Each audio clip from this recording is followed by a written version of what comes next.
So this is Ikea's very ubiquitous Billy Bookcase. Apparently they sell one every second across the world. This is the large one. It's about 32 inches wide. And if memory serves, they're what, 8-10 inches deep. I happen to like the shorter depth on a Billy because then I don't lose things in the layers. But Billy is a very customizable bookcase. The only piece of all of the shelving on Billy that is hardwired or hard screwed in is the middle shelf, and that's in there for the stability. If not, it would collapse and go like this. It would be a nightmare. All of these shelves, you get 2 or 3 when you buy, but they sell these as extras. So like you notice I have a really tight little shelving here.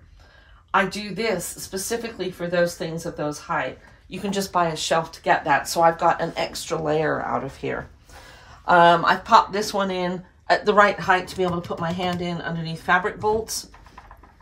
And although I don't have one on here, mostly because I'm already kind of close to the ceiling in this one, there is a Billy extension. I want to say it's 12 or 15 inches tall, and it clips into the top and it goes up over the top and gives you a whole nother section, and it has extra holes in the side, so if you needed to put another shelf in there, you could. So I think for the price, this is probably the best storage option. There are also full-size doors for it and half-size doors for it. If you want to make a mess, the half-size door goes in here at the hard bolted-in shelf. If you want to make a mess down here and you don't want people to see it, you can hide it.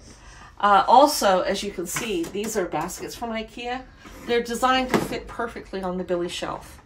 And they've got lots of different things like this also. So this is my absolute favorite one. I actually have 2 in my studio. I have a little one over here.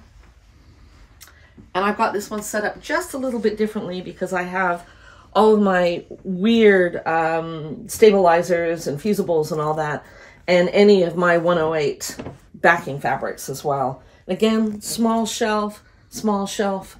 You can really get a lot more square footage of shelving by curating how you use all the shelves. One thing I would say though is make sure that there's always room to get your hand in. You can make it a little too tight. And they do make the extension for this guy as well. And I believe this guy is made that the door would fit on this one. A 1 door would actually fit on this one. This is half the size of the big one.